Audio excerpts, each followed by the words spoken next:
Have an interesting video. We have two T56 transmissions. One's out of an early 90s Camaro. So this was probably one of the earlier versions of the transmissions.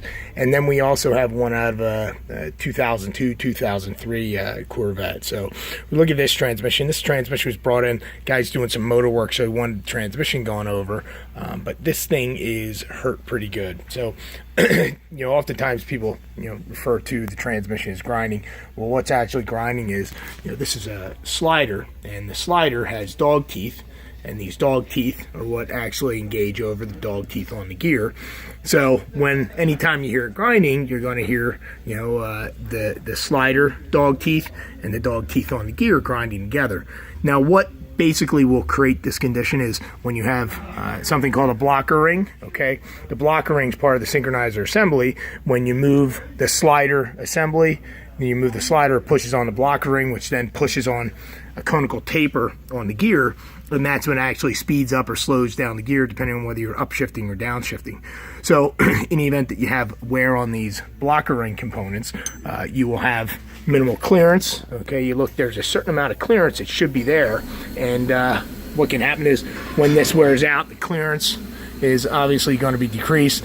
The ability for this blocker ring is going to be affected, and to speed up or slow down the gear, and that's when the grinding takes place. And if you continue to grind it, you will damage, the dog teeth on the gear, dog teeth on the slider assembly, like this one is, like this one is, like this one is. This one isn't as bad as some of the other ones, but you can see this one has probably been making some noise. Interesting, this is a fiber line blocker ring, and this particular blocker ring, the actual fiber lining, the friction material, delaminated off of the blocker ring component. Here we have a multiple element blocker ring, and as the as the RPM and the power levels and the mass of the rotating components inside the transmission increase, the manufacturers are going to multiple element blocker rings to deal with the increased inertia of the gear sets, because of the gear sets having greater width, greater mass, and also the engines are running at higher RPMs, which further requires additional holding capacity or friction surface area on the blocker ring. So this is the older one. This is what the bottom of the unit looked like. There's so you can see that this thing has had some issues for some time. There's a magnet, so there's a lot of material. This thing, needless to say, is going to require a lot of components to make correct. So we'll go over to the Corvette transmission here. So this is a transmission out of a C5 Corvette T56. This one was brought in, had a leak, but we also have some wear on some of the gears here. You can see that the tips on the gears are a little beat up. Probably will work. You can see we have multiple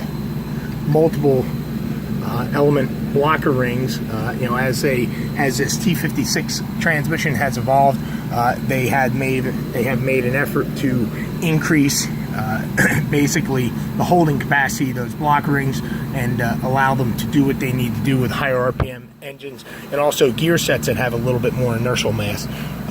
This one here is going to require, you look at this is the main shaft. This thing was brought in with a leak, so we have a choice. We can either replace the main shaft, or we can bore the case to allow the seal to go in a slightly different location so it's not riding in that groove, because riding in that groove will probably result in another leak. So this one also has a final drive assembly made by Getrag, differential made by Getrag.